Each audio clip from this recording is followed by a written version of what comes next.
Hello everyone. Before we start, make sure to like and subscribe to the channel, and leave a comment with where you're from and what time you're watching. That way, YouTube will keep showing you stories just like this one. Now, let's begin. Teachers never really get weekends off, and that Saturday in October 2023 was no exception. I was hunched over my kitchen table with a mountain of third-grade math tests, my red pen working overtime on problems about apples and oranges that somehow never added up right. At 33, I'd settled into this routine pretty well. Grade papers, prep lessons, repeat. The house was mine, a small two-bedroom place in a quiet neighborhood just outside Portland that I'd bought 3 years earlier with my teacher's salary and a decent down payment from my parents. My coffee had gone stone cold hours ago, and I was still wearing that ratty oversized sweater with the hole in the left elbow, the one I refused to throw away despite my sister's constant complaints. The October light was already starting to fade through my kitchen window, painting everything in that golden autumn glow that made me actually love living in Oregon. Complete silence, except for the scratch of my pen and the occasional car passing by outside. The knock at my front door came out of nowhere, sharp and official. 3 deliberate raps that made me jump and accidentally draw a line straight through little Tommy's addition problem. I glanced at the clock on my microwave, 4:47 p.m. Nobody ever came by unannounced, especially not on weekends. My neighbors were the type who kept to themselves, and my family always called first. I set down my pen and walked toward the front door, wondering if maybe it was a delivery I'd forgotten about. The knocking came again, same pattern, same intensity. When I peered through the peephole, I saw a man in his 40s standing on my porch, wearing a dark jacket and jeans. He had short brown hair and was holding something small and rectangular in his hand. Nothing about him screamed official, but there was something about his posture that made me hesitate before opening the door. "Ma'am, I'm Officer Johnson with the County Sheriff's Department," he called out, his voice carrying that practiced authority that cops have. He held up what appeared to be a badge, though from my angle through the peephole I couldn't make out the details clearly. "I'm here to conduct a wellness check. We received a call about this address." I unlocked the deadbolt but kept the chain latch engaged, opening the door just enough to speak through the gap. The man was average height, maybe 5'8", with tired eyes and a slight stubble that suggested he'd been working all day. His jacket was black, not the typical uniform I'd expect from a sheriff's deputy, and his jeans were faded in a way that seemed too casual for official business. "A wellness check?" I asked, genuinely confused. "I'm sorry, but I think there's been some mistake. I'm fine, nobody called about me." He shifted his weight from one foot to the other, and I noticed he kept glancing past me into my house. "Well, that's what we need to verify, Ms. Catherine," he said, and my stomach lurched. I hadn't told him my name. The way he said it was too familiar, too comfortable, like he'd been practicing it. Sometimes people don't realize when others are concerned about them. "May I come in for just a few minutes? It's standard procedure." His tone was still polite, but there was an edge to it now that made every instinct in my body start screaming. I'd never seen this man before in my life, and I'd lived in this neighborhood for 6 years. Our local deputies knew most of the residents by sight, and this guy definitely wasn't one of them. The badge he was holding didn't look quite right either. Too shiny, too new, like something you'd order online. "I'm sorry, but I'm going to need to see some proper identification," I said, trying to keep my voice steady. "And I'd like to call the sheriff's office to verify this wellness check." The moment those words left my mouth, his entire demeanor changed. His friendly, professional mask slipped completely. The tired eyes turned cold and calculating, and he stepped closer to my door with a confidence that made my chest tighten. "Ma'am, I really need you to cooperate here," he said, his voice dropping to something quieter, more menacing. "This is an official matter, and I have the authority to enter if necessary." Before I could respond, he pushed against my door with surprising force. The chain latch held, but I could feel the metal straining against the doorframe. Panic shot through me like electricity, and I slammed the door shut, immediately turning the deadbolt. My heart was hammering so hard I could feel it in my throat. Through the door, I heard him chuckle, actually chuckle, like this was all some kind of game to him. "Catherine, that wasn't very smart," he called out, his voice calm and conversational. "I know you're a teacher at Riverside Elementary. 3rd grade, right? Room 15B. You drive that blue Toyota Camry with a dented bumper." The details hit me like physical blows. He knew where I worked, what I drove, even my classroom number. This wasn't random. This had been planned. I backed away from the door, my mind racing through every possible explanation, but none of them made sense. How long had he been watching me? How did he know so much? My phone was still on the kitchen table with my grading papers, but I was terrified to turn my back on the door. Then I heard the sound that made my knees nearly give out, the soft scrape of metal on metal. He was doing something to my lock.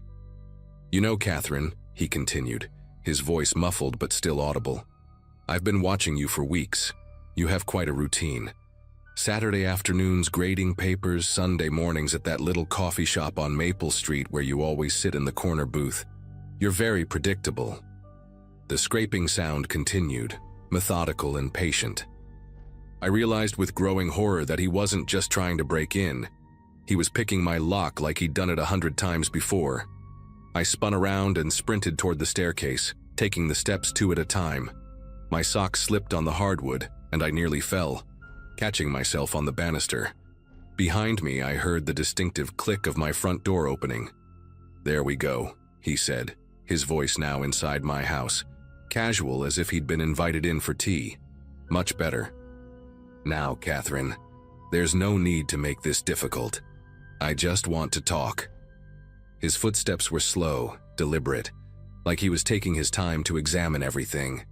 I could hear him moving through my living room, probably studying the family photos on my mantel, the stack of books on my coffee table. "You have a nice place here," he called out. "Very cozy.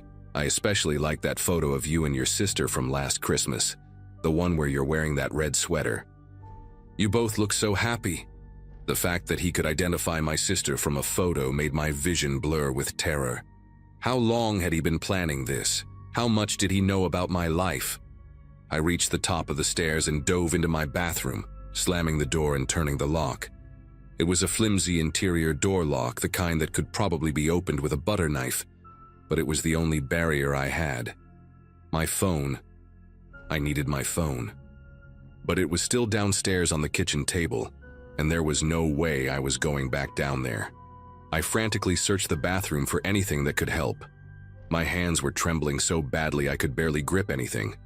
In the medicine cabinet, I found my old cell phone, the one I kept as a backup. The battery was nearly dead, showing only 8%, but it was enough. I dialed 911 with shaking fingers while sitting on the bathroom floor, pressed against the door. 911, what's your emergency? The dispatcher's voice was calm and professional, a lifeline in the chaos. There's a man in my house, I whispered, barely able to get the words out. He pretended to be a police officer, but he's not. He's been watching me. He knows things about me. Please send help. Downstairs, I could hear him moving around, opening doors, his voice carrying up the stairs. Catherine, I can hear you up there, he called out, his tone still unnaturally calm. I'm not here to hurt you. I just need to ask you some questions about your student, little Ashley Bennett. You remember Ashley, don't you? Blonde hair, always wears those pink sneakers with the sparkles. My entire body went rigid. Ashley was in my class, a sweet 8-year-old who struggled with reading but tried so hard. What did he want with her? I know you stay after school sometimes to help her with her homework, he continued, and I could hear him climbing the stairs now, each footstep deliberate and measured. Her mother works late shifts at the hospital, doesn't she? Ashley walks home alone most days. The dispatcher was asking me questions, but I could barely focus on her words. This man knew my students, knew their routines, knew which ones were vulnerable. Ma'am, officers are en route to your location, the dispatcher said. Stay on the line with me. Can you tell me where you are in the house? I pressed my mouth close to the phone. Upstairs bathroom, He's coming up the stairs. He knows about my students. He was right outside the bathroom door now. I could see the shadow of his feet in the gap beneath the door. Catherine, I know you're in there. And I know you're on the phone with someone. That's okay. We have plenty of time. The doorknob turned slowly, testing the lock. You see, I've been planning this conversation for months. I know everything about you, about your routine, about the kids in your class, especially the ones who walk home alone. His voice dropped to barely above a whisper. The ones whose parents work late, the ones who might not be missed for a few hours. The implications of his words hit me like a physical assault. This wasn't just about me. He was targeting my students, using me to get to them. I'm going to need you to give me some information, Catherine, about Ashley specifically, her address, her schedule, when her mother works. Simple things. The lock on the bathroom door was starting to give way under his manipulation. I could hear the metal components shifting, and I knew I had maybe seconds before he got through. Officers are 2 minutes away, the dispatcher assured me, but 2 minutes felt like a lifetime. The bathroom lock finally gave way with a soft click, and the door swung open. He stood in the doorway, looking down at me with those cold, calculating eyes. Up close, I could see that his badge was obviously fake, a cheap plastic thing that wouldn't fool anyone who looked closely. But what terrified me most was how calm he appeared. Like breaking into houses and terrorizing teachers was just another Tuesday for him. "Hang up the phone, Catherine," he said quietly. "We need to talk privately." I clutched the phone tighter, keeping the dispatcher on the line. "No," I managed to say, my voice barely a whisper. "I'm not hanging up, and I'm not telling you anything about my students." He sighed, like I was being unreasonable. "You're making this harder than it needs to be. I'm not going to hurt you if you just cooperate, but I will get what I came for, one way or another." That's when I heard it, the beautiful, beautiful sound of sirens in the distance, growing louder by the second. His expression changed instantly, the calm mask slipping to reveal something desperate and angry underneath. The sirens were getting closer, and suddenly he wasn't the composed predator anymore. He was just a man who realized his plan was falling apart. "This isn't over, Catherine," he said, backing away from the bathroom door. "I know where you work, where you live, where you shop. I know everything about you." But there was panic in his voice now, and I could hear him running down the stairs, his footsteps heavy and hurried. The front door slammed, and moments later I heard car doors slamming outside, officers shouting commands. I stayed in that bathroom for another 10 minutes, even after the police came inside and called out that it was safe. When I finally came downstairs, there were 4 officers in my living room, and they told me they'd caught him trying to drive away in a stolen car 3 blocks from my house. Turns out his real name was Vincent Walsh, and he had a history of targeting teachers to get information about vulnerable students. The fake badge, the manufactured wellness check, the detailed knowledge of my routine, it was all part of a systematic approach he'd used in 2 other states. They found photos of me, my house, my car, and detailed notes about my students in his possession. I never went back to that house. Even with him in custody, I couldn't shake the feeling that he'd left something behind in those rooms, some invisible contamination that made the space feel permanently unsafe.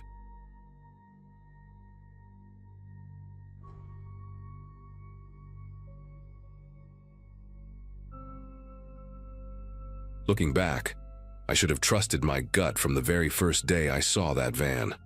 I was 16 at the time, junior year of high school, living in this quiet suburban neighborhood in Denver with my parents.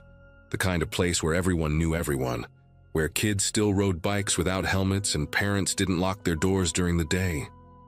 I was your typical high school kid, played varsity soccer, had a part-time job at the local pizza place on weekends, spent most of my free time gaming or hanging out with my girlfriend Lisa. Life was pretty normal, predictable even. My daily routine was simple.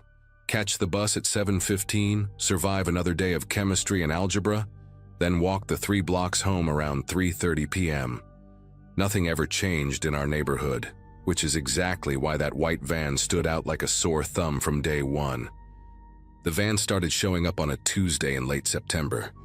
I remember because it was the same day we had our first big soccer scrimmage, and I was walking home with my gear bag slung over my shoulder, already planning my afternoon snack attack on the kitchen.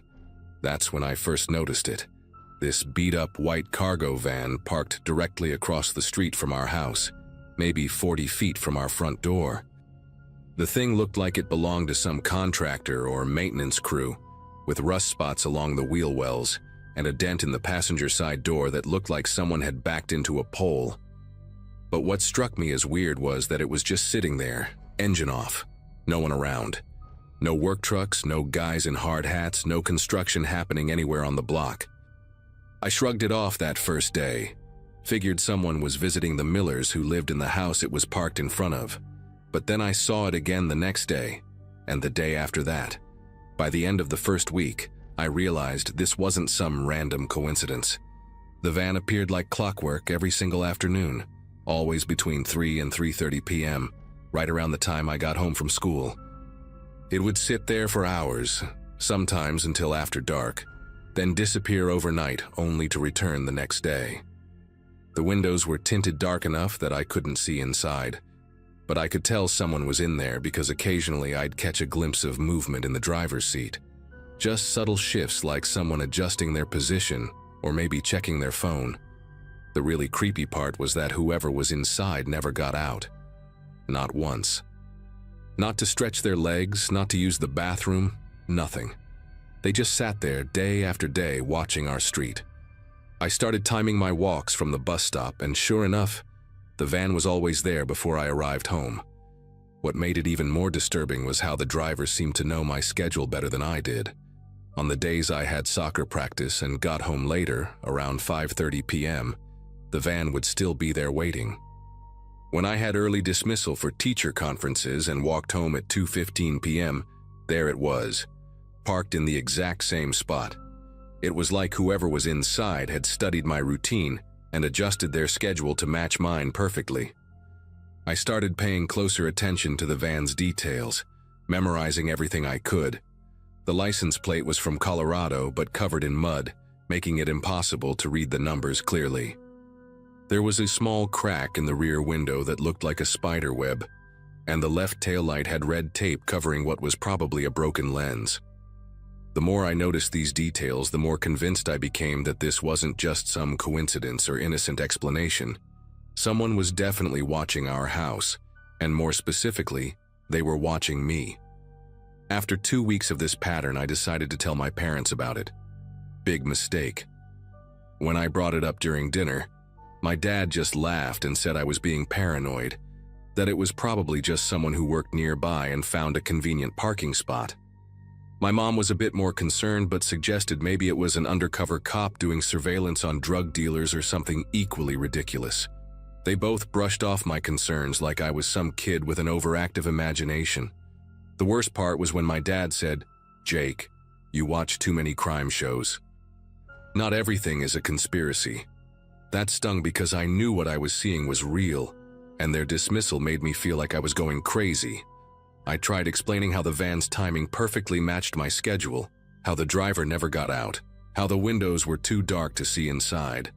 But they just exchanged those patronizing looks that parents give when they think their teenager is being dramatic. The situation escalated about a week later, when I noticed the van had started showing up on weekends too. Not just during my school schedule anymore, but on Saturday and Sunday afternoons when I was home. This was new, and it made my stomach churn with anxiety. I began testing my theory by changing my routines deliberately. I'd leave through the back door and walk around the block to see if the van would follow me, but it always stayed in the same spot. I started closing my bedroom curtains during the day, which was something I'd never done before because I loved natural light. But the idea that someone might be watching me through my window made my skin crawl. One particularly creepy incident happened on a Thursday when I was walking home from school and decided to stare directly at the van's windshield as I passed by. I couldn't see the driver clearly, but I swear I saw the silhouette of someone's head turn to follow my movement. That night, I barely slept, and I kept checking the window to see if the van was still there in the darkness. The whole thing came to a head on a Friday evening in mid-November. My parents had driven to Boulder to visit my Aunt Linda, who was recovering from surgery, and they wouldn't be back until Sunday afternoon. I was used to being home alone. At 16, I was old enough to handle a weekend by myself, and I actually looked forward to the freedom. I had plans to order pizza, binge watch some Netflix shows, and maybe have my girlfriend Lisa come over on Saturday night. The van had been there when I got home from school that afternoon, same as always. But by the time evening rolled around, it had disappeared like it usually did after dark. I remember feeling relieved, thinking maybe I'd have a peaceful weekend without that constant feeling of being watched. I ordered Chinese takeout around 7 p.m., settled in with my laptop to do some homework, and tried to push all thoughts of the van out of my mind. The house was quiet except for the hum of the refrigerator and the occasional creak of settling wood that old houses make. Around 9:30 p.m., I was sitting at the kitchen table working on a history essay when I heard the first sound. It was subtle, almost like a scraping noise, coming from somewhere toward the back of the house. I paused my typing and listened carefully, but the sound stopped. I figured it was probably just our cat, Whiskers, knocking something over upstairs, so I went back to my homework. But then I heard it again, more distinct this time, a metallic clicking sound, like someone was trying to turn a doorknob or manipulate a lock. The sound was coming from the direction of our backsliding door, which led out to the small patio and backyard. My heart started racing because I knew for certain that I had locked that door earlier in the evening.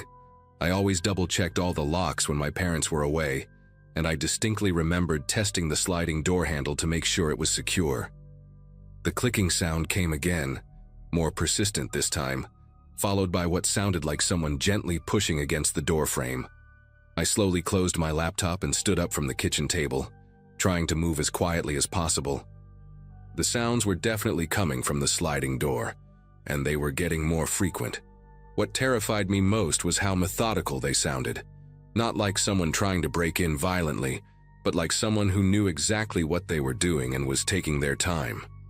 I tiptoed toward the back hallway, my socks silent on the hardwood floor, and pressed myself against the wall near the corner where I could listen more clearly. The clicking sounds continued, now accompanied by what sounded like someone testing the door's security bar that we always kept in the track. I could hear the faint scraping of metal against metal as whoever was outside tried to manipulate the lock mechanism. The most bone-chilling part was how patient this person was being. They weren't rushing, weren't making noise that would alert the neighbors, just working steadily and quietly to get inside. I realized with growing horror that this wasn't some random break-in attempt.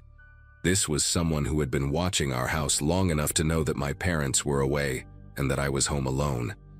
That's when the unthinkable happened. The sounds stopped coming from outside the sliding door, and instead I heard the unmistakable sound of the door actually opening. But here's the part that still gives me nightmares.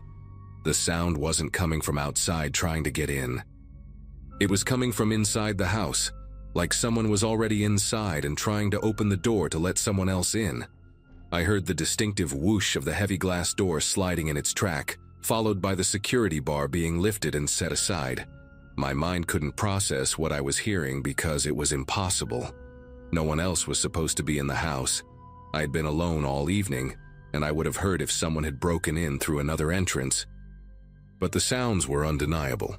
Someone was definitely inside my house moving around near the back door, and they were opening it from the inside.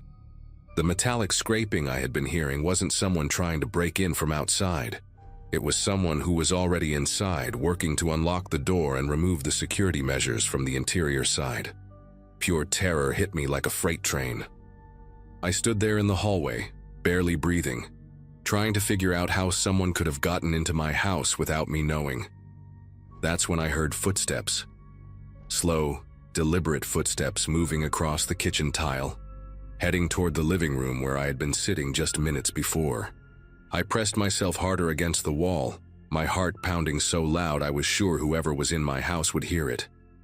The footsteps stopped, and I heard the unmistakable sound of my laptop being opened. The person was checking what I had been doing, probably looking at my homework to confirm I was really home alone. Then I heard something that made my knees nearly buckle. The sound of our front door opening. Someone was letting another person into the house.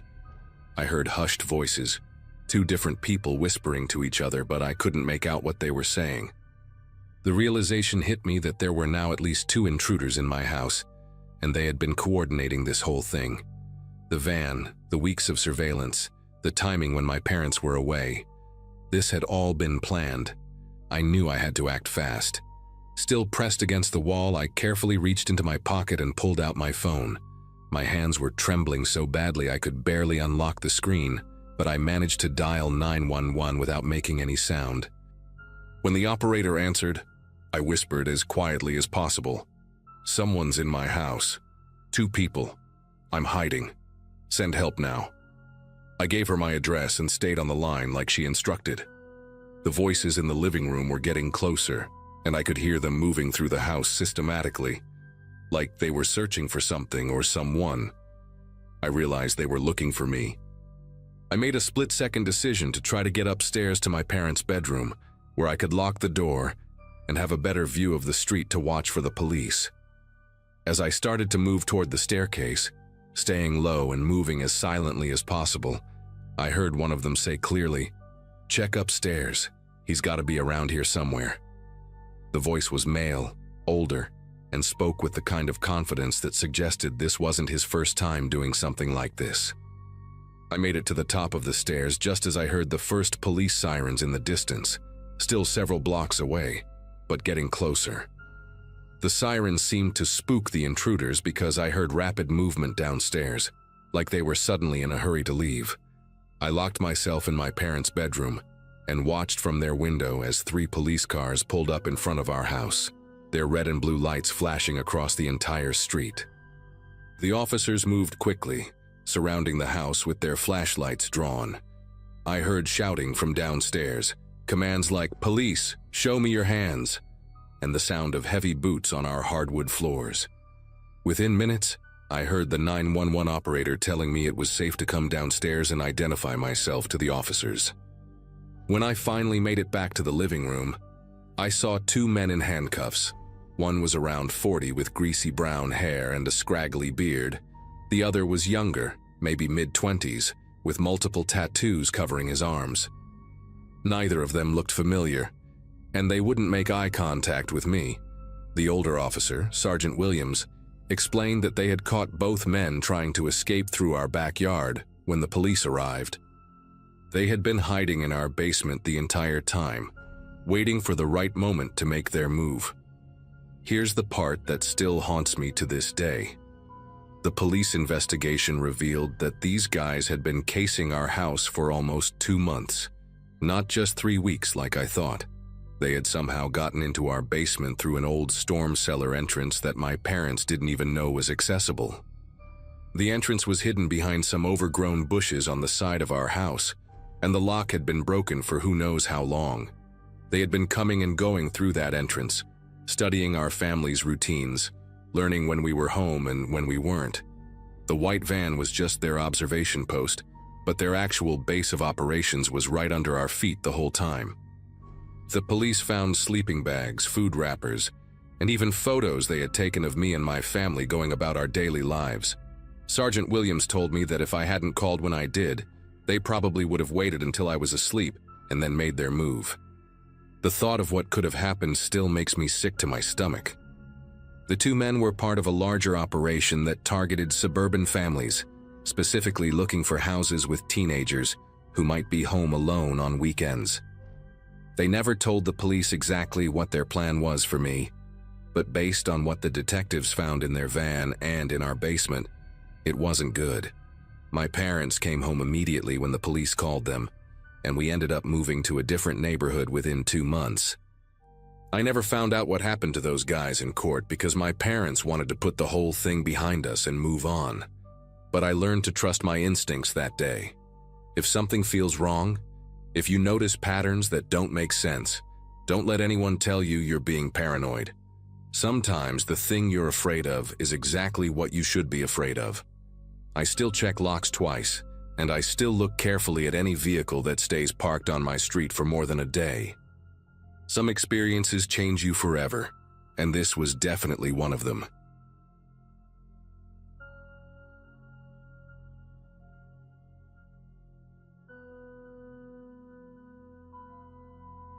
So I'm sitting here at 2 a.m., still wide awake after what happened yesterday, and I figured I'd share this with you guys because honestly, I need to talk about this. Maybe someone else has experienced something similar, or maybe I'm just being paranoid, but either way, here goes.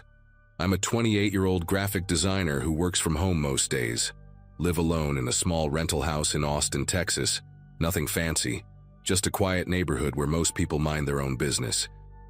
Yesterday was a typical Tuesday in November 2024, overcast and chilly. The kind of day where you're grateful to be inside with a hot cup of coffee. I'd been working on a logo design for hours, completely absorbed in my computer screen, when the doorbell rang around 6:30 p.m. Wasn't expecting anyone, but figured it was probably a package or maybe one of my neighbors. I glanced through the peephole and saw this guy standing there holding what looked like a bag of takeout food. Tall, probably in his 30s, wearing a red baseball cap pulled low and a dark jacket. He had this nervous energy about him, constantly shifting his weight from foot to foot, looking around like he was checking to see if anyone was watching. The weird thing was he wasn't wearing any delivery uniform or anything that would identify him as working for a restaurant. No car in my driveway either, which I thought was strange.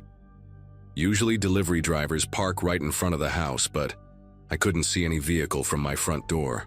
I opened the door just a crack, keeping the chain lock on, and he immediately perked up with this overly friendly smile. "Hey there, got your Chinese food order here," he said, holding up the bag. Problem was, I hadn't ordered any Chinese food, hadn't ordered anything at all that day. "Sorry, but I didn't order anything," I told him through the crack in the door. "You must have the wrong address." His smile faltered for just a second, and I noticed his eyes dart past me like he was trying to see inside my house. "Are you sure? This is 1247 Maple Street, right?" He was correct about my address, which made me pause. Maybe someone had legitimately made a mistake with the order. But when I confirmed it was the right address but insisted I hadn't ordered anything, he didn't seem disappointed or confused like a real delivery driver would be. Instead, he kept standing there, still holding the bag, like he was waiting for something. "Well, maybe it's a surprise from a friend or family member," he suggested, his voice taking on this weird, almost pleading tone. The whole interaction was starting to make me uncomfortable, so I just shook my head and said I was sorry, but I couldn't accept food I hadn't ordered. That's when he finally stepped back from the door. I watched through the peephole as he walked away, but instead of heading to a car, he just disappeared from view. I figured he'd gone to his vehicle parked somewhere I couldn't see, maybe around the corner or something. Went back to my computer, trying to focus on work, but I kept getting distracted by this nagging feeling that something about the whole encounter was off. About 10 minutes later, I heard what sounded like footsteps on my back patio. My house has this wooden deck that creaks whenever someone walks on it, and I know that sound well. I live alone, so any noise back there immediately puts me on alert. I crept to my back door and peered through the blinds, but it was getting dark and I couldn't see much. The footsteps stopped and I convinced myself it was probably just a raccoon or maybe my neighbor's cat. But then I heard the distinct sound of someone testing my back door handle, that metallic click of someone trying to turn it. My heart started racing. That wasn't an animal. I grabbed my phone and opened the app for my doorbell camera, which I'd installed a few months ago after some packages went missing in the neighborhood. The camera has a pretty good view of my front yard and driveway, and I figured if someone was trying to break in, they might have come around to the front first. What I saw made my stomach turn. There he was, the same guy from earlier, the fake delivery driver, standing at the edge of my driveway, just staring at my house. He'd taken off the red baseball cap, and now I could see his face more clearly. He looked focused, determined, like he was studying the layout of my property. As I watched, he started walking slowly around the perimeter of my yard, stopping at each window and cupping his hands against the glass to peer inside. The way he moved was deliberate, methodical, like he'd done this before. He wasn't some confused delivery guy anymore. He was clearly casing my house.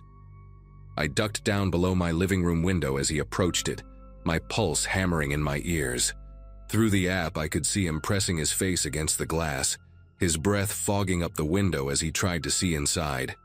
He stood there for what felt like an eternity, just looking. Then he moved to the next window, and the next. I realized he was checking every single window on the first floor, testing which ones might be unlocked, figuring out the best entry point. The food delivery had been a complete lie. He'd used it as an excuse to see if anyone was home, to get a look at me, to case the joint. When I'd answered the door, he'd gotten the confirmation he needed. A woman, living alone, with no obvious security measures. Now he was back to finish whatever he'd started. I watched him disappear around the side of the house toward my bedroom window, and that's when I knew I had to do something. Calling the police seemed like the obvious choice, but I needed more evidence, more proof of what was happening. I started recording everything on my phone, screenshots of the doorbell camera footage, the timestamp showing when he'd first appeared, his methodical inspection of my property. My bedroom is on the back corner of the house, and I could hear him out there, the sound of his footsteps on the gravel beneath my window. He was being careful, trying to stay quiet, but the small rocks gave him away every time he shifted his weight. I crept to my bedroom and carefully lifted one corner of the blinds. There he was, maybe 3 feet away from me, separated only by a thin pane of glass. He was running his fingers along the window frame, checking the lock mechanism, seeing if there was any give.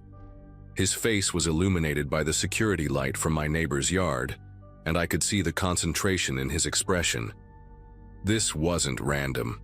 He knew exactly what he was looking for. He pulled out his phone and used the flashlight to examine the window latch more closely. That's when I noticed he was wearing gloves now, thin black ones that he definitely hadn't been wearing during the fake delivery attempt. The sight of those gloves made everything click into place. This wasn't just someone casing houses for a future break-in. This was happening right now, tonight. He was preparing to get inside my house, and those gloves meant he didn't want to leave fingerprints. I watched in horror as he produced a small tool from his pocket, something thin and metallic, that he started working into the gap between the window and the frame.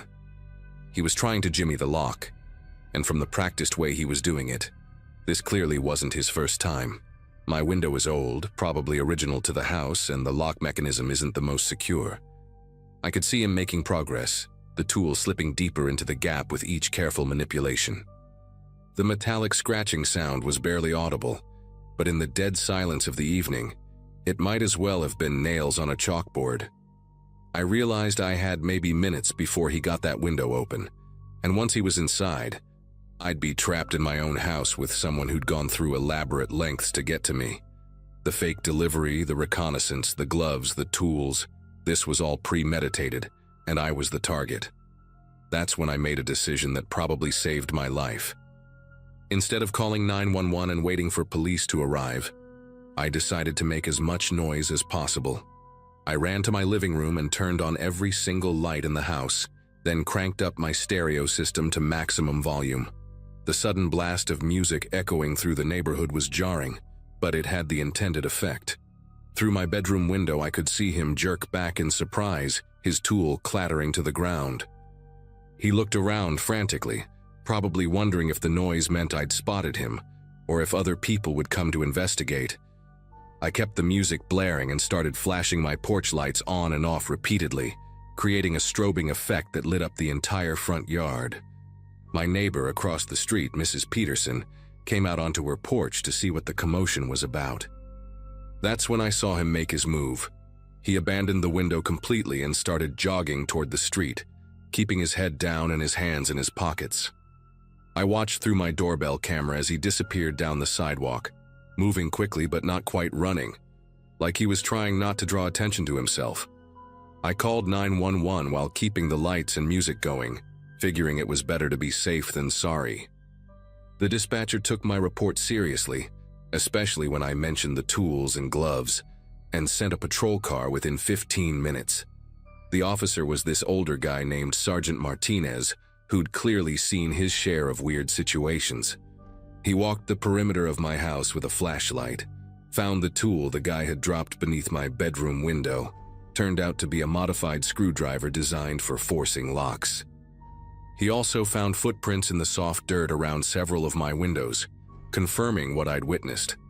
Martinez explained that this was actually a known method used by some burglars, and worse, they'd pose as delivery drivers to scope out potential targets, looking for people who lived alone, checking security measures, noting entry points.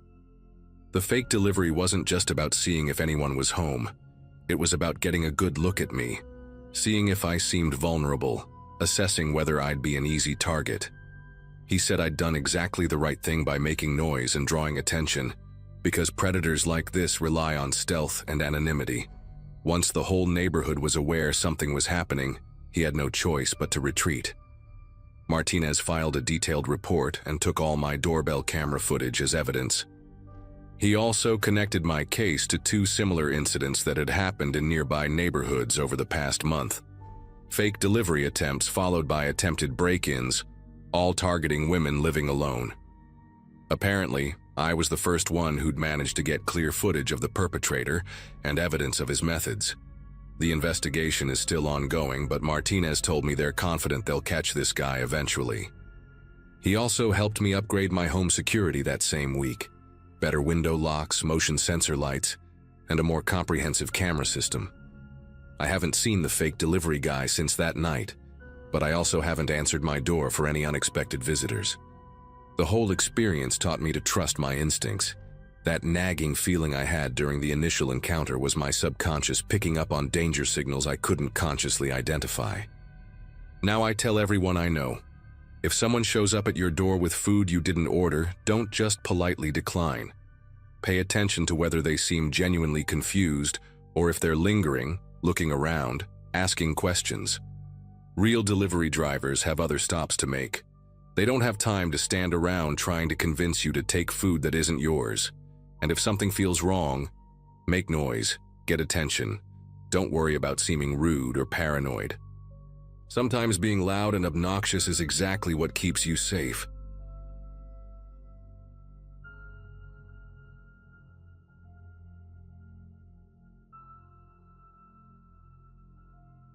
Being 42 and divorced isn't exactly where I thought I'd be at this stage of my life, but here we are. The weekends when I drop off my kids at their mom's house always leave me feeling hollow inside, like there's this weird echo in my chest that won't go away. That particular Friday in March 2019, I'd spent the evening with my two boys, Tyler, who's 8, and Sam, who's 10, helping them with homework and making sure they brushed their teeth before bed.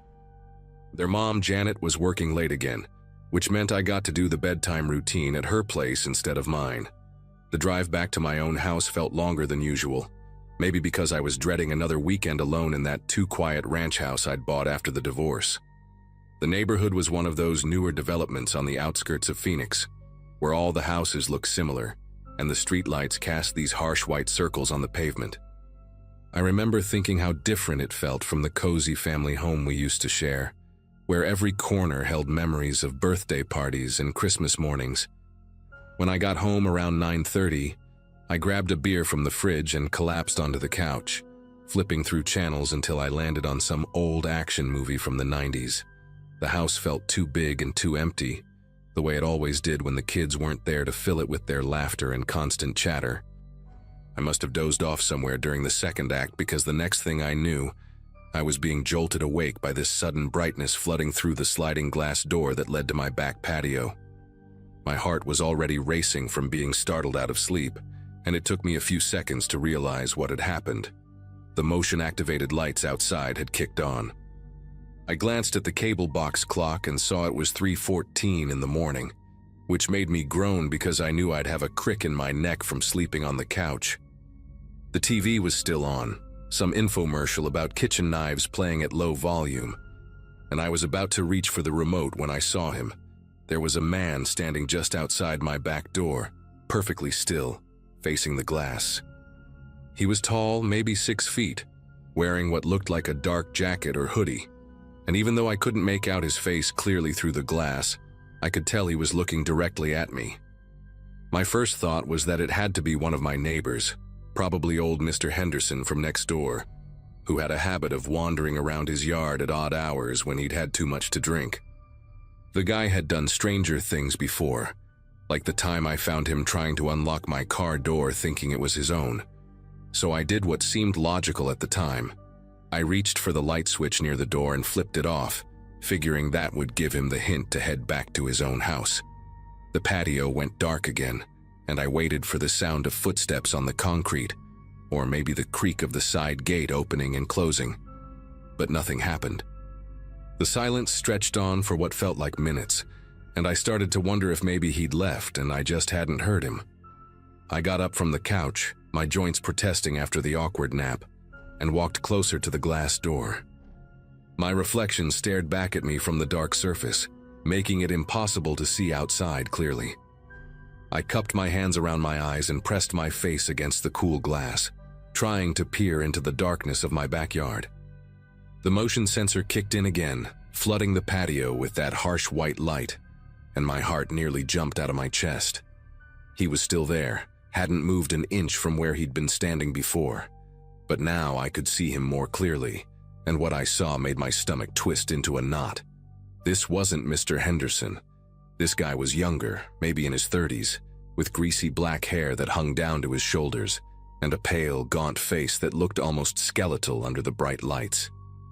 His clothes were dirty and torn in places, like he'd been living rough for a while, and there was something in his eyes that made me take a step back from the glass. He wasn't looking around confused like a drunk person would. He was staring directly at me with this intense, focused gaze that made my skin crawl. What really got to me was his posture. He stood completely motionless, like a statue with his arms hanging straight down at his sides. Normal people don't stand like that, especially not when they're caught doing something they shouldn't be doing. Most people would wave or look embarrassed, or at least acknowledge that they'd been seen. But this guy just kept staring at me with those hollow, sunken eyes, and I realized with growing dread that he wasn't there by accident. I backed away from the door and fumbled around for my phone, which was somewhere on the couch cushions. My mind was racing with all the possibilities. Maybe he was high on something, or maybe he was casing the house for a robbery or worse. The smart thing would have been to call the police right then and there, but part of me was still hoping this was all some kind of misunderstanding. Maybe he was mentally ill and didn't know where he was, or maybe he was looking for help and didn't know how to ask for it. I found my phone wedged between the couch cushions and pulled it out, the screen lighting up and showing several missed calls from Janet, probably about something related to the kids' weekend plans. The light from the phone made me realize how dark the living room had become with the patio lights off, and I could barely make out the shapes of my furniture. I turned the phone's flashlight on and pointed it toward the glass door, but all I could see was my own reflection bouncing back at me.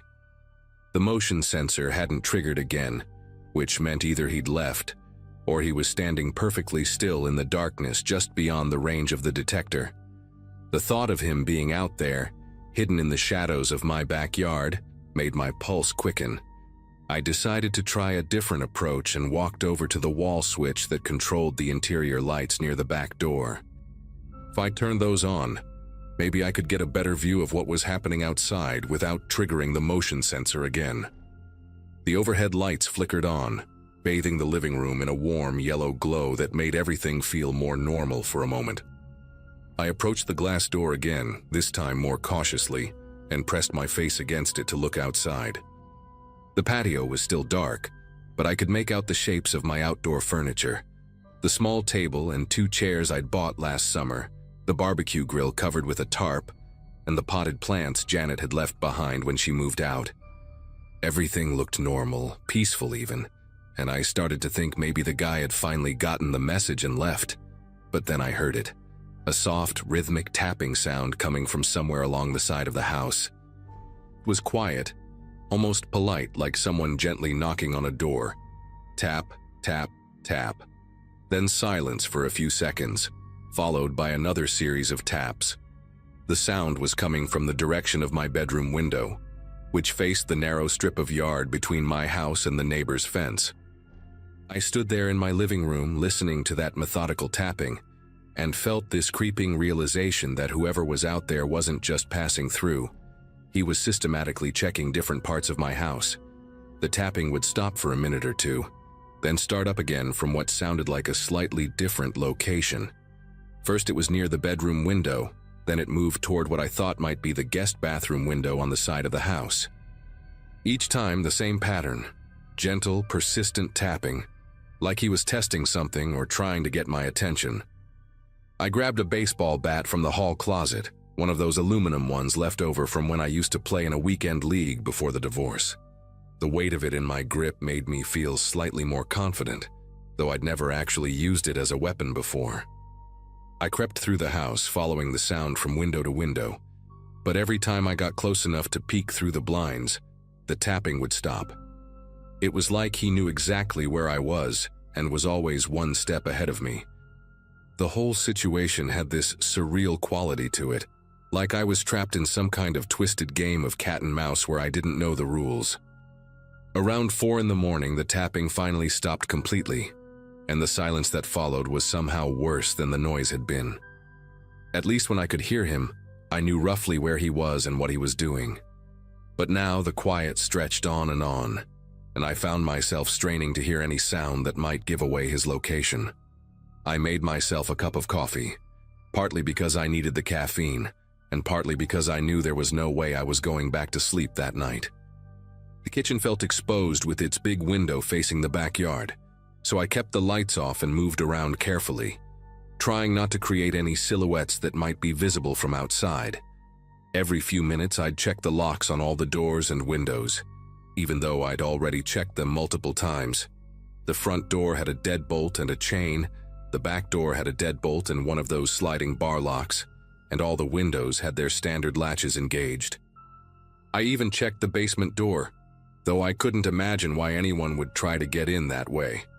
As I was doing my rounds, I heard a new sound that made my blood freeze, a slow scraping noise, like something heavy being dragged across concrete.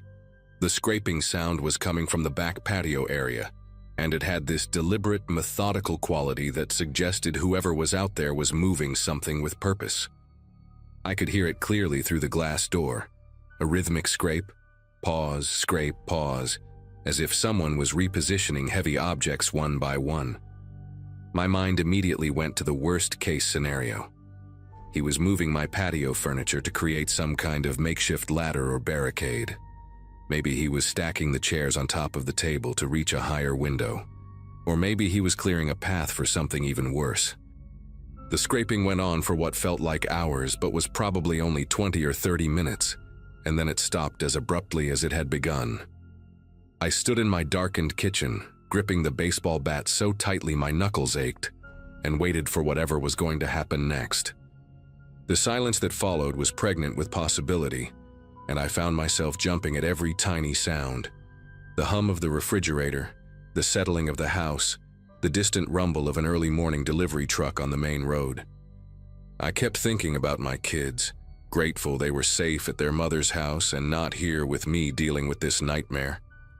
Just as the first hints of dawn were starting to creep through the windows, I heard the most terrifying sound yet, the distinctive click of a door latch being turned.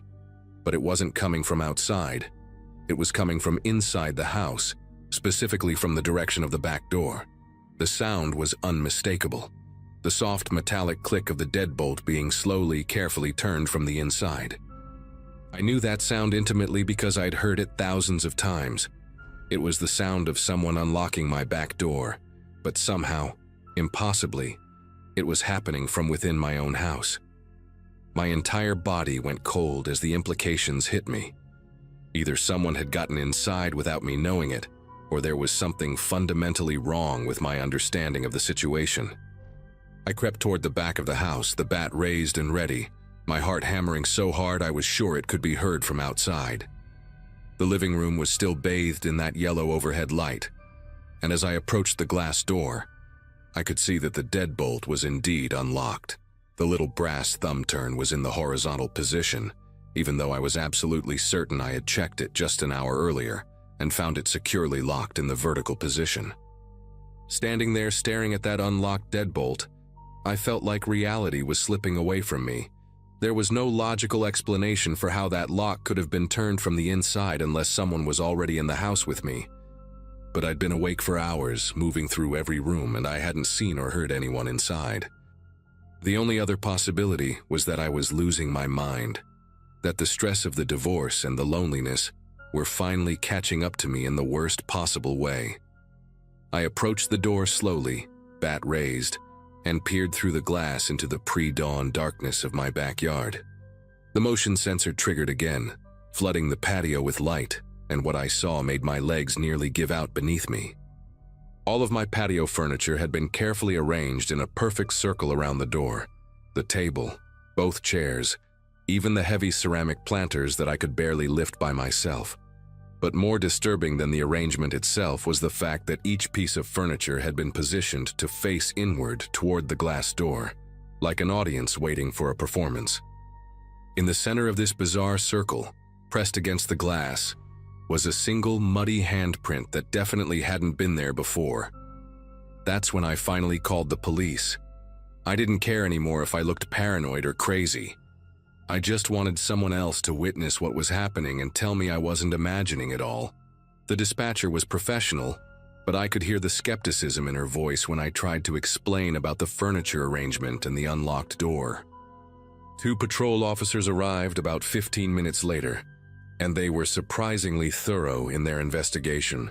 They walked around the entire perimeter of the house, checked all the windows and doors, and even looked for footprints in the soft dirt around the foundation. Officer Gutierrez, a middle-aged Hispanic woman with kind eyes, told me they'd found evidence that someone had definitely been on my property: disturbed mulch, footprints, and what looked like drag marks on the concrete patio. But here's the thing that still haunts me to this day. When we went back to examine the door together, the deadbolt was locked again. Not just locked, but locked tight, like it had been turned with considerable force.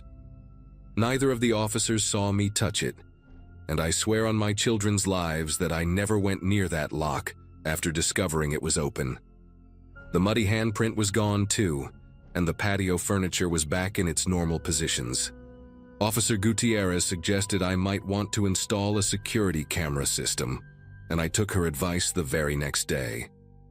I never saw the strange man again, but sometimes, on quiet nights when the kids are at their mother's house, I still hear that soft, persistent tapping on the windows.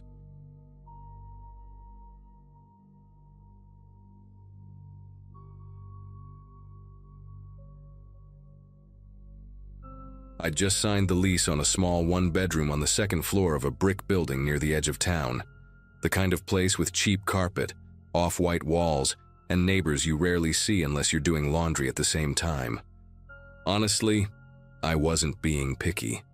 I just needed out of that apartment I used to share with Rob, out of the silence that followed every fight, and out of the constant reminder of the person I didn't recognize him to be anymore. It wasn't one thing that ended it, more like a slow decay. By the end, even our arguments felt mechanical. So when I moved into this new place, I thought I was finally choosing peace, even if that peace was sitting alone on a hand-me-down futon surrounded by cardboard boxes and silence. I worked the morning shift at a retail store about 15 minutes away.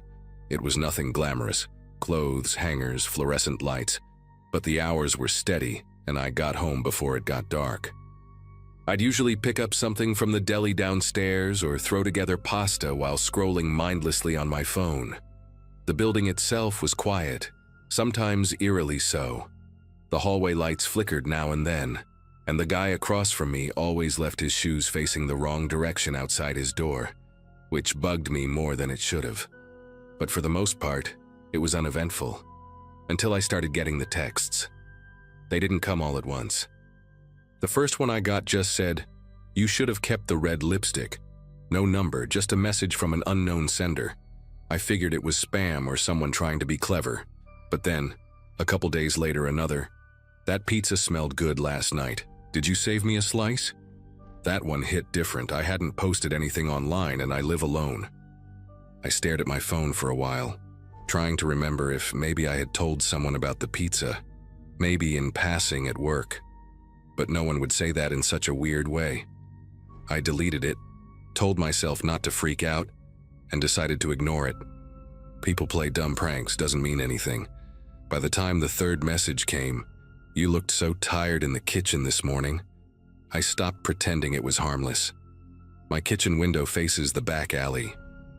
There's an overgrown patch of grass, a dumpster, and a rusted fire escape that leads to the side of the building. I'd kept that window cracked for air since the heat in the building made it feel like a sauna, but I hadn't thought anyone could see in from that angle.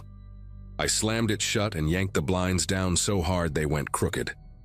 I changed my number the next day, blocked the old one, and tried to convince myself that was the end of it. Things were quiet for about a week after I changed my number. I stopped checking the peephole every few minutes, and even cracked the window open again one night because the air inside felt suffocating. I started trying to fall back into some kind of routine. TV before bed, chamomile tea, ignoring the shadows that stretched under the hallway door when someone passed by. Then, during a late shift folding clearance jeans, my phone buzzed. A new number. No name. The message was just one sentence. I liked the blue pajamas better. I remember staring at it with the kind of numb disbelief you get when your brain can't decide whether to panic or laugh. The blue pajamas were old, faded, and I only wore them once that week, inside my apartment. Curtains closed. That night, I dragged a heavy dining chair into the bathroom and wedged it under the doorknob. I know how that sounds, but when you feel like someone's watching you, logic doesn't mean much. I ordered blackout curtains online, paid for overnight shipping, and skipped my shift the next day just to be home when they arrived. I hung them up before noon. Then I walked through the entire apartment, checking closets, under the sink, behind the water heater. I even pulled the mattress away from the wall like I'd find someone crouched behind it waiting. It was ridiculous, but I did it anyway. Eventually, I told myself I had to stop feeding it. No more giving in to the fear. No more checking locks 5 times. No more imagining footsteps. I even said it out loud one night while brushing my teeth, like repeating it would force it to be true. I was staring at myself in the mirror, trying to believe I looked calm, when I noticed something shift behind me. The bathroom window, cracked open just an inch for ventilation, showed a sliver of darkness from the alley behind the building. And in that sliver, something moved, just enough to break the shape of the shadows. A head, a shoulder. It was gone before I could even blink, but I backed away so fast I knocked the toothbrush into the sink and nearly tripped over the trash can. I didn't wait. I called the police. Not 911, I didn't want to sound dramatic, but the non-emergency line. I told the woman on the other end that someone had been watching me through my window. I could hear myself trying to sound reasonable, normal, like someone they'd take seriously.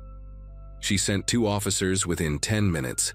They walked the alley, checked the window, asked me the usual questions. One of them kept saying things like, "Might have been a raccoon," or "could have been shadows." But the other guy, older, quiet, asked if I had somewhere I could stay for the night. That was the first time I felt like I wasn't losing my mind. The officers did a full sweep of the building just to be thorough.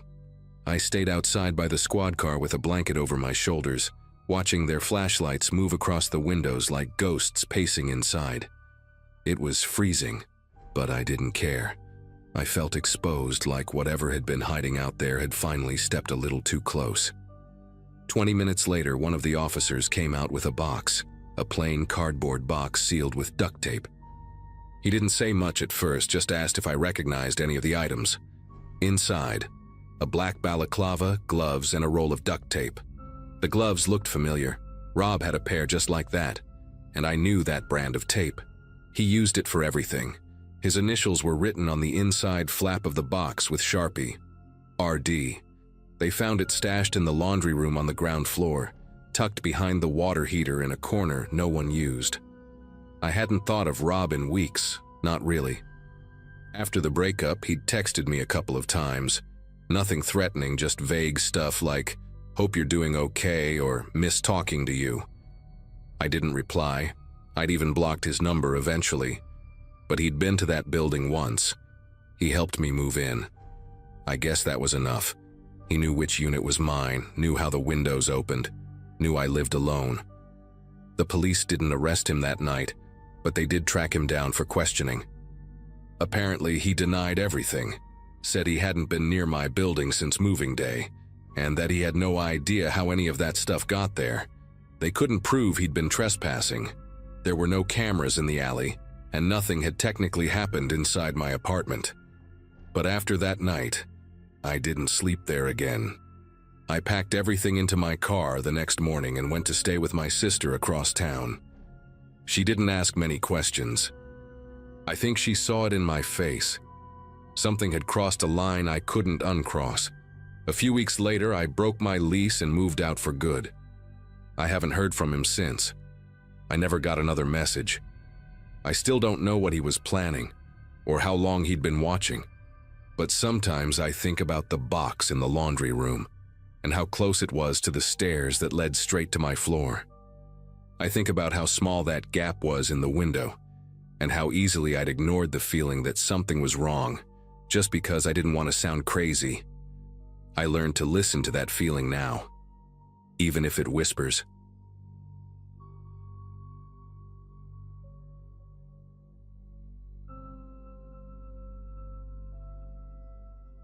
Something happened to me last year that still gives me chills whenever I think about it. I'm a 37-year-old software engineer living in a quiet suburban neighborhood in Minneapolis. At the time, I was spending most days alone in my 2-story house since I'd been remote for about 2 years. The place isn't anything fancy, just a typical 1990s build with a small front yard and neighbors close enough that you can hear their dogs barking through the walls. I'd been living there for about 3 years, and honestly, I felt pretty safe. Crime wasn't really a thing in our area, and most of the neighbors were families with kids or older retired folks who kept to themselves. The most exciting thing that usually happened was maybe a package getting delivered to the wrong address, or Mrs. Chen from next door asking me to keep an eye on her mail while she visited her daughter. The whole thing went down on a Tuesday in February 2022, right in the middle of one of those nasty winter storms that Minnesota loves to throw at you. I remember the date because it was the same day I was supposed to have a video call with some clients. But the weather had been getting progressively worse throughout the afternoon. The wind was howling like something out of a horror movie, and I could hear tree branches scraping against the roof every few minutes. I was in my home office, which is basically just a converted bedroom on the second floor, trying to wrap up some coding work before the storm got any worse. The power had been flickering on and off for about an hour, just enough to make me nervous about losing my progress on this project I'd been grinding on for weeks. Around 6:30 p.m., the lights finally gave up completely. 1 second I was staring at my computer screen, and the next everything went pitch black. The sudden silence was almost deafening. No more humming from the refrigerator downstairs, no more whirring from my computer fans, just the storm raging outside and my own breathing. I sat there for a moment, letting my eyes adjust to the darkness, and reached for my phone to use the flashlight. The house felt different in the dark, bigger somehow, with all those familiar creaks and settling sounds becoming more pronounced. I made my way downstairs carefully, using my phone's light to navigate the steps, and headed toward the kitchen where I kept a couple of flashlights in the junk drawer. The whole neighborhood was dark when I peeked out the window, so I figured it was just a widespread outage from the storm. I'd barely gotten the flashlight working when I heard it. 3 solid knocks on my front door. Not the kind of casual knocking you'd expect from a neighbor, but deliberate, authoritative knocks that cut through the sound of the wind. For a second, I thought maybe it was Mrs. Chen checking to see if I was okay. But then I realized she was probably dealing with her own power issues. The knocking came again, more insistent this time, and I could hear a man's voice calling out, though I couldn't make out the words over the storm. I grabbed my phone and the flashlight and headed toward the front door, my bare feet cold against the hardwood floor. Through the peephole, I could see the silhouette of a tall man in what looked like a uniform, holding some kind of clipboard or folder. He was wearing a baseball cap and had on what appeared to be a work jacket with reflective strips on it. "Electric company," he shouted through the door, his voice muffled but clear enough. "I need to check your breaker panel. We're getting reports of electrical issues in the area, and I need to make sure everything's safe before we can restore power." The guy sounded professional enough, and honestly, part of me was relieved that someone was already working on getting the lights back on. But something about the timing felt weird. It had only been maybe 15 minutes since the power went out, and here was this guy already at my door. I cracked the door open just enough to talk to him, keeping the chain lock engaged. Up close, I could see he was probably in his 40s, average build, with a scraggly beard and those kind of pale, watery eyes that seemed to reflect the light from my flashlight in an unsettling way. His work jacket looked legit. It had patches and logos that seemed right for a utility worker, but there was something about his demeanor that made me hesitate. "I'm going to need access to your basement," he continued, shifting his weight from foot to foot like he was eager to get inside. "The main breaker panel, you know. Just a quick check to make sure there's no damage from the storm. Could be dangerous if there's a short or something." He held up what looked like an official work order on a clipboard, though I couldn't really make out the details in the dark and storm. The way he kept glancing past me into the house made me uncomfortable, like he was trying to get a look at the layout or see if anyone else was home. His boots were surprisingly clean for someone who'd supposedly been out working in this weather, and I noticed he didn't have any of the usual utility company gear. No tool belt, no voltage tester, nothing that looked like the equipment I'd seen other electricians carry when they'd worked on my house before. "Listen, I appreciate you coming out in this storm," I said, trying to keep my voice steady, "but I'm going to need to call and verify this with the power company first. You understand, right?" The change in his expression was immediate and unsettling. The friendly, professional mask slipped for just a moment, and I caught a glimpse of something darker underneath. Irritation, maybe even anger. He recovered quickly, forcing what I can only describe as an overly bright smile, but his eyes stayed cold and calculating. Of course," he said, but there was a tightness in his voice now. "Though I should mention the phones are probably down because of the storm. Cell towers, too. You might not be able to get through to anyone tonight." He was wrong about that. My phone had full bars and I could see the neighbor's house across the street still had their porch light on, which meant their power was fine. I closed the door and immediately turned the deadbolt, my heart starting to race as the reality of the situation began to sink in. This wasn't right. None of this was right. I pulled out my phone and dialed the customer service number for the electric company that I had saved from the last time I'd had to call them about a billing issue. The phone rang twice before a recorded message picked up, and I navigated through the menu to report an outage.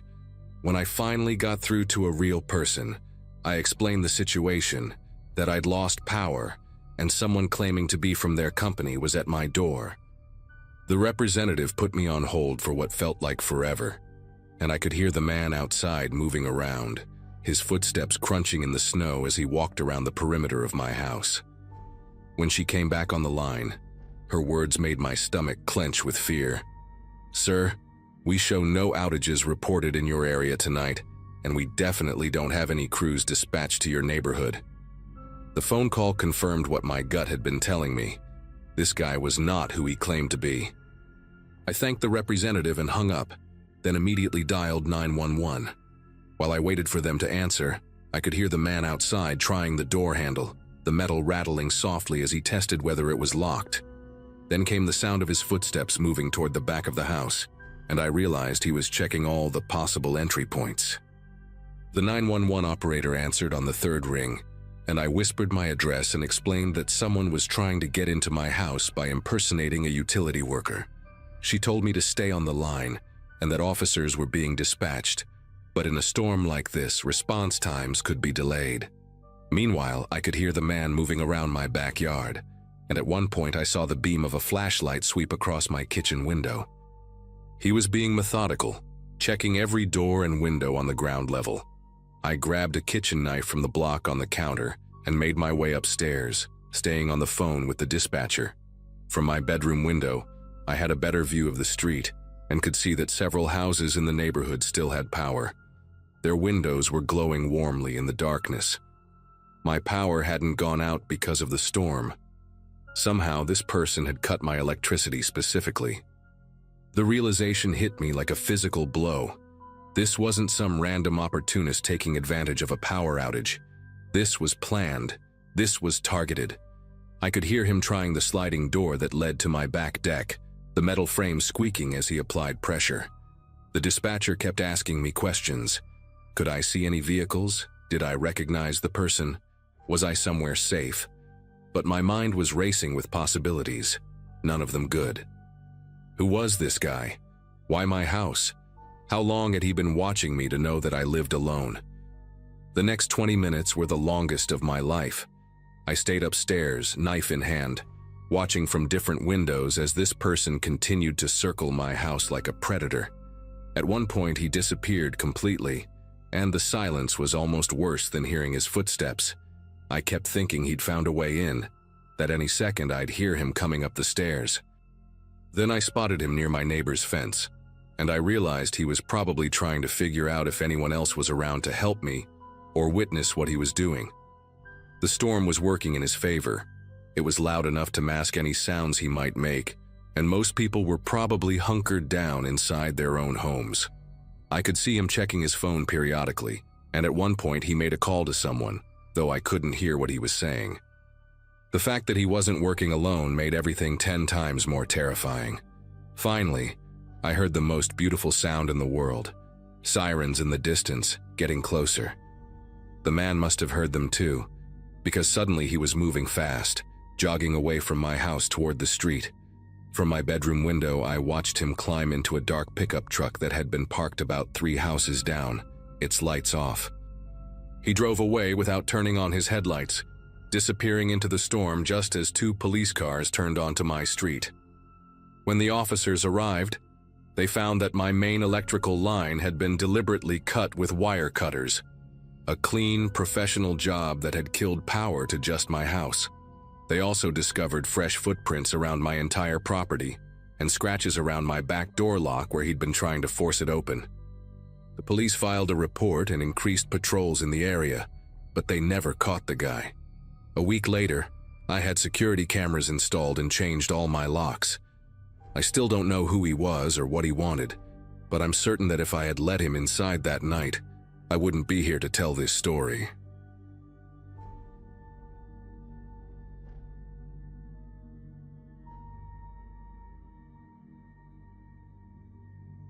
My Aunt Claire had booked a 2-week hiking retreat in the mountains, the kind of thing where you leave your phone in a locker and meditate with strangers. She needed someone to look after her house while she was gone, mostly just to feed her cat and water the herbs she'd been fussing over.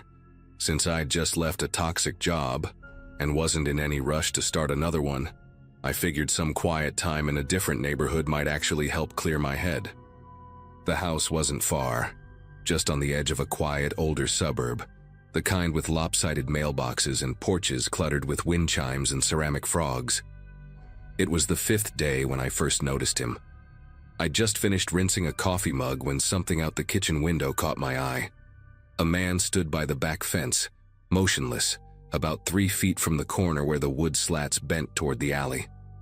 He wasn't doing anything, just standing there with his arms hanging awkwardly at his sides like he wasn't sure what to do with them. I couldn't make out his face in the fading light, but he wasn't looking at me. At least I didn't think so. I assumed it was a neighbor, maybe someone taking a shortcut or just zoning out for a moment. Still, I waited for him to move. He didn't. The next evening, just after sunset, I saw him again. Same spot, same posture. That time I turned on the porch light and stepped out with the excuse of checking the herb pots, just to get a better look. The second the screen door clicked shut behind me, he turned around and walked off down the alley. Not fast, not slow. Calm. Like he knew I was watching and didn't care. I went back inside with a weird tightness behind my ribs. Something I told myself was just me overthinking. He hadn't done anything. He hadn't even crossed the fence. The thing is, I didn't say anything to anyone, not even my boyfriend when we FaceTimed later.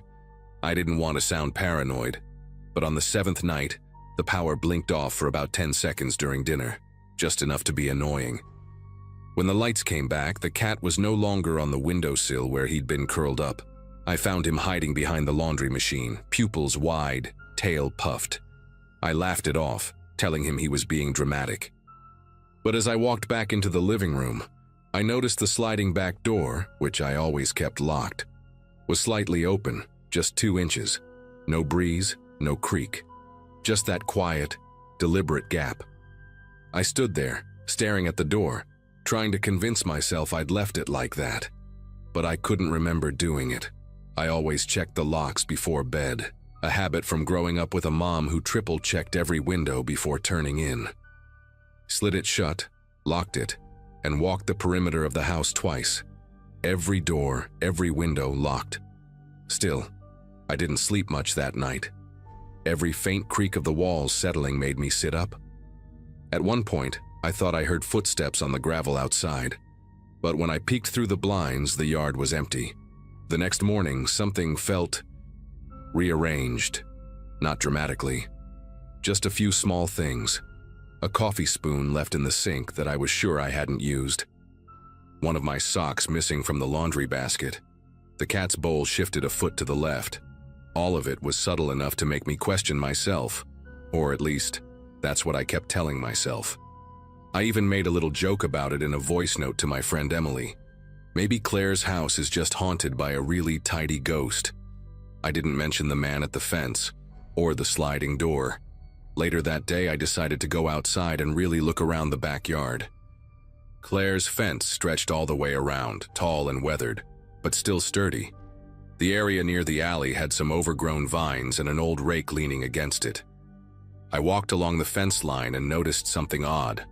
A worn patch in the grass, like someone had been standing in the same spot over and over. The dirt was packed down, and there were scuff marks on the bottom slats of the wood. The fence wasn't broken or bent, but the boards had tiny scratch marks along the edge. Not clawed, not natural, like fingernails or something close. That night he didn't show up. I kept waiting, lights off, crouched by the kitchen window like a kid spying on a sleepover. Nothing. I almost felt disappointed until I walked past the hall closet and noticed it was cracked open. I hadn't touched that closet. Claire told me I didn't need to use it. It was just old coats and boxes of Christmas decorations. I pushed the door open slowly. The chain from one of the coats was swinging slightly, like it had been moved just a few seconds earlier. The air inside smelled faintly of sweat and something else I couldn't place. Stale, like fabric that had been shut away too long. But what unsettled me most was the small piece of gravel sitting on the hardwood floor, just inside the threshold. The same kind of gravel that lined the alley behind the house. That night I didn't turn out the lights. I wanted him to know I was awake. Or maybe I just wanted to believe the brightness would keep him away. I slept on the couch with the cat curled up by my legs, both of us tense at every sound. Around 3 a.m., I heard the smallest noise, like the soft click of a door settling back into its frame. I didn't move. I barely even breathed. I just stared at the hallway and waited. Nothing followed. No footsteps. No voices. Just silence so heavy it felt like the house was holding its breath with me. The next morning, I found more gravel. This time in the bathroom, on the edge of the sink. That made no sense. I hadn't opened the window, and the window didn't even have a screen that could be removed. Something else was gone too. My keys. The full set. They weren't in the bowl near the front door where I always left them. I tore the house apart looking. Every drawer, under every cushion. Nothing. That's when I really started to panic. Not the cold kind of fear from seeing something weird in the yard. The real kind. The kind that gets under your skin and settles in your spine. Someone had been inside. Someone had taken something. I left that afternoon, packed a bag, locked every door behind me, and drove straight to a friend's place across town. I didn't even leave a note for Claire. I texted her later and said there had been a plumbing issue and I had to cut the house sitting short. I couldn't bring myself to explain what really happened. The truth felt too strange, too fragile. A man outside every night, but never crossing the fence.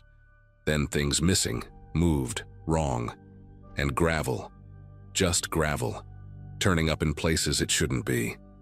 No signs of forced entry, no damage, no answers.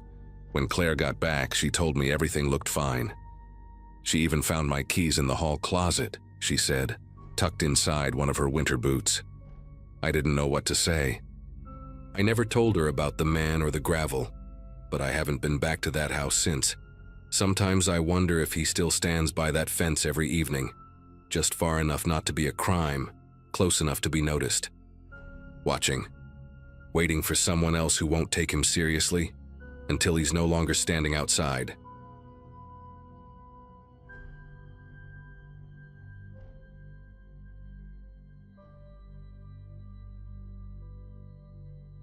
was one of those late afternoons when everything felt just slightly out of rhythm.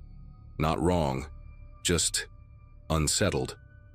I'd spent most of the day working from my apartment, editing a set of product mock-ups for a coffee brand in Vermont. Freelance design pays the bills, barely, and I was trying to declutter and make a bit of extra cash. I had this old Lenovo laptop, maybe 4 years outdated but still functional, collecting dust in my closet. I posted it on Craigslist with a few pictures, and within an hour, a guy named Mark responded. Said he was nearby, polite tone, no weird typos or haggle tactics. We agreed he'd swing by around 7 p.m. I live in a one-bedroom place on the bottom floor of a triplex in a small suburb just outside Albany. Quiet neighborhood. My apartment faces the street, and there's a side alley that wraps around to the back. Since it was already getting dark and I didn't feel like driving to meet him somewhere sketchy, I figured letting him stop by would be easier. Dumb, I know. But it felt normal at the time. I even texted my friend Alex just to casually mention someone was coming by. More out of habit than concern. Mark showed up exactly at 7:03. I remember that because I glanced at the microwave clock when he knocked.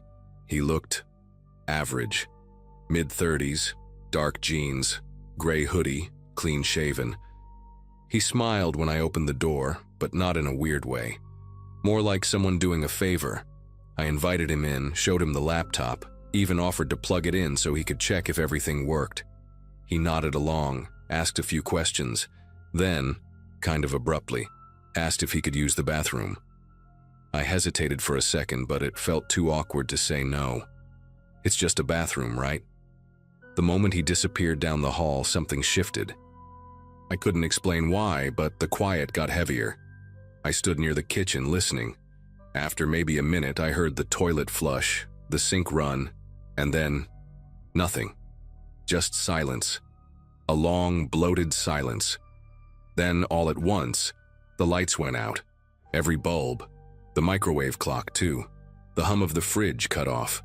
At first, I thought the breaker tripped, but when I turned toward the front door, I saw it was wide open.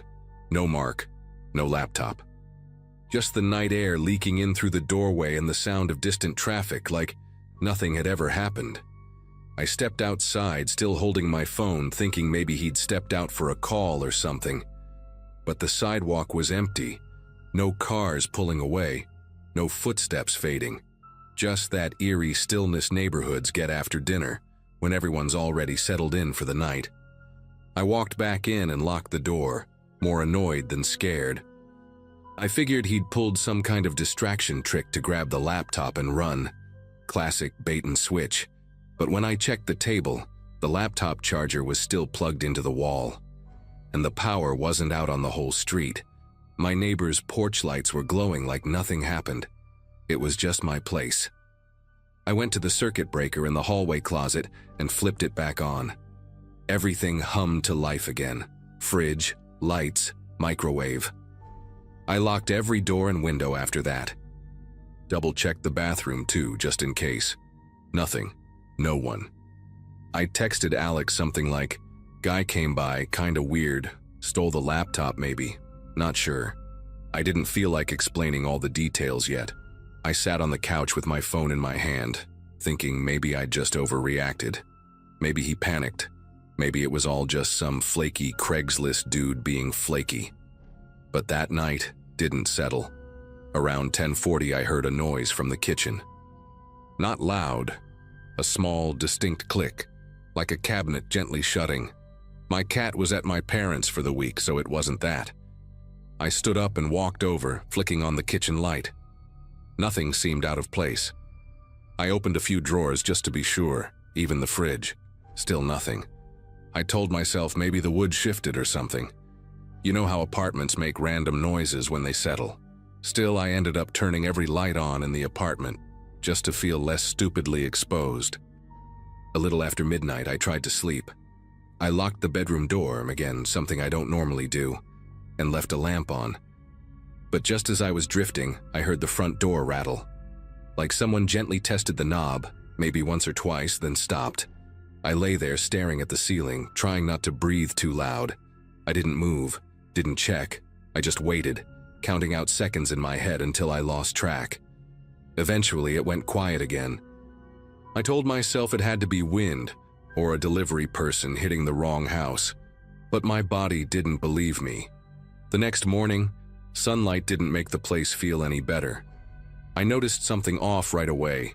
The door to the hallway closet was slightly ajar. I was sure I'd closed it after flipping the breaker. I opened it slowly, and everything looked normal at first. Broom, vacuum, storage bins. But wedged between two boxes on the floor was an empty coffee cup. Not mine. Not a brand I drink. I stared at it for a long time before picking it up with a paper towel and tossing it. That little detail hit harder than the open door or the blackout. It meant he'd been comfortable enough to bring something in, set it down, like he planned to stay. I went back through the apartment methodically, checking the windows, inside the pantry, behind the shower curtain, even under the bed. I didn't find him, but I found other things. In the hallway near the bathroom, the rug had been moved slightly, revealing a phone charger I didn't own. My toothbrush had been placed back in its holder upside down. Small things, but intentional, subtle enough to make me second guess if I was imagining it, and that's when it really hit me. He hadn't run off. He never left. That day I worked from a cafe down the road. I didn't go back home until it was nearly dark again, not because I felt brave, but because I didn't know what else to do. When I got back, the place was just how I left it. No signs of entry. But I couldn't sleep that night. I kept thinking about how the breaker's in a spot you'd only find if you were looking for it, or if you'd seen the layout in advance. I started thinking maybe that guy, Mark or whatever his real name was, had done this before. Maybe it wasn't about the laptop. Maybe it never was. I moved out 2 weeks later. Took a sublet across town with a roommate I didn't know that well, just to not be alone. I changed my number, stopped using Craigslist completely. I never saw him again, never heard anything more. But even now I can't walk into a dark room without wondering if someone's already there, standing perfectly still, waiting.